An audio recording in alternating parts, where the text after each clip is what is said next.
নৱগঠিত দৰং ওদালগুৰি লোকসভা সমষ্টিত ভাৰতীয় জনতা পাৰ্টিৰ সন্মানীয় জ্যেষ্ঠ নেতৃবৃন্দই আমাৰ ওপৰত ভৰসা কৰি আমাক এই সমষ্টিৰ প্ৰাৰ্থী হিচাপে আজি আনুষ্ঠানিক ঘোষণা কৰাৰ কিছু সময় পিছতেই মই দেশৰ প্ৰধানমন্ত্ৰী নৰেন্দ্ৰ মোদী ডাঙৰীয়াক ধন্যবাদ জ্ঞাপন কৰিছোঁ। আমাৰ অসমৰ জনপ্ৰিয় মুখ্যমন্ত্ৰী শ্ৰীযুত ডক্টৰ হিমন্ত বিশ্ব শৰ্মা ডাঙৰীয়াক বিশেষভাৱে ধন্যবাদ জ্ঞাপন কৰিছোঁ। লগতে কেন্দ্ৰীয় গৃহমন্ত্ৰী অমিত শ্বাহ ডাঙৰীয়া, ৰাষ্ট্ৰীয় সভাপতি জে.পি. নাড্ডা ডাঙৰীয়া, অসমৰ মাননীয় মুখ্যমন্ত্ৰী ডক্টৰ হিমন্ত বিশ্ব শৰ্মা ডাঙৰীয়াৰ লগত ৰাজ্যিক সভাপতি ভাৰতীয় জনতা পাৰ্টিৰ সন্মানীয় ভৱেশ কলিতা ডাঙৰীয়াক, লগতে বিটিআৰ প্ৰধান মাননীয় শ্ৰীযুত প্ৰমোদ বড়ো ডাঙৰীয়াক বিশেষভাৱে মই আন্তৰিক কৃতজ্ঞতা আৰু ধন্যবাদ জ্ঞাপন কৰিছোঁ।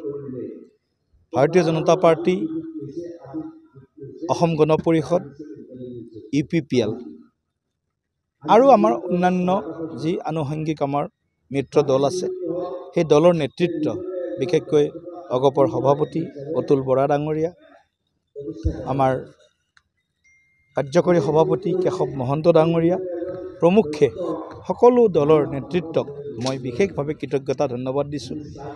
আৰু মই বিশেষভাৱে ধন্যবাদ দিছোঁ মঙলদৈ সমষ্টিৰ, পূৰ্বৰ মঙলদৈ সমষ্টি আৰু বৰ্তমানৰ দৰং ওদালগুৰি লোকসভা সমষ্টিৰ সমূহ ৰাইজক বটাৰবাসী ৰাইজক, যে তেখেতসকলে বিগত 5টা বছৰ আমি যিখিনি কাম কৰিবলৈ চেষ্টা কৰিছিলোঁ তাত সম্পূৰ্ণ সহযোগিতা আগবঢ়াইছে।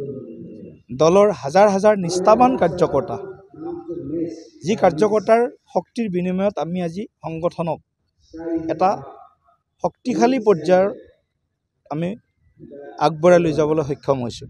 গতিকে দলৰ আত্মীয় জ্যেষ্ঠ কনিষ্ঠ কাৰ্যকৰ্তাসকলক মই আন্তৰিক ধন্যবাদ জ্ঞাপন কৰিছোঁ আৰু সকলোৰে মই আশীৰ্বাদ আৰু সহযোগিতা বিচাৰিছোঁ।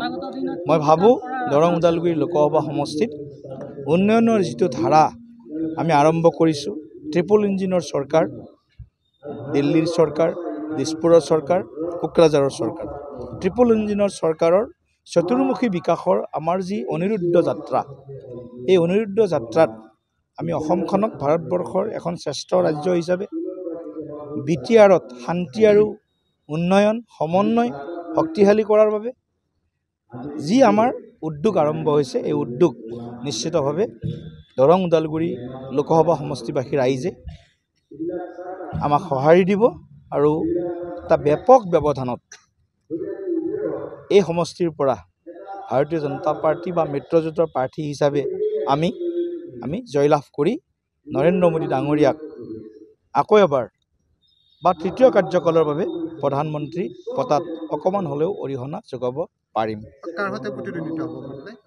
চাওক, এতিয়া কেণ্ডিডেট বেলেগ দলৰ ঘোষণাই হোৱা নাই, এতিয়া কাৰ সৈতে হ'ব, কেণ্ডিডেট বা কোন হয়, হ'ব চলি বুলবো বা পেহে গুচপো মনত তাত, কথাটো তেনেকুৱা কথা হৈছে।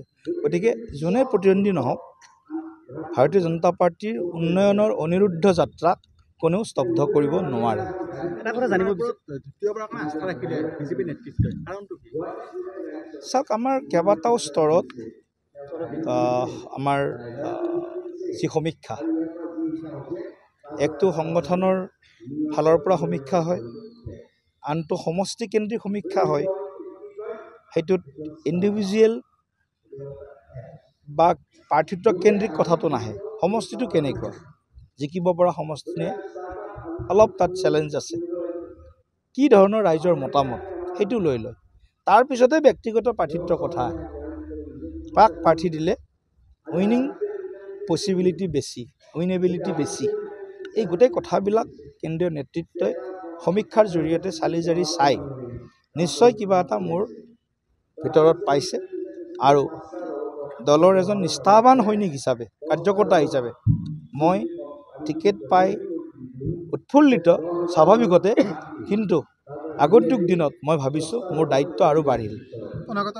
অনাগত দিনত মই ৰাইজৰ হকে উন্নয়নৰ পক্ষত থাকি আৰু যিমান মই মোৰ সময় আৰু মোৰ মানে বুদ্ধি যিখিনি আছে সংসদৰ ভিতৰত সংসদৰ বাহিৰত শক্তিশালী ৰূপত আগবঢ়াই লৈ যোৱাৰ কাৰণে নিৰৱচ্ছিন্ন যি 5 বছৰত প্ৰচেষ্টা চলালোঁ ইয়াক আগলৈকে লৈ যাম বুলি মই আজি মানে মনত সংকল্প লৈছোঁ।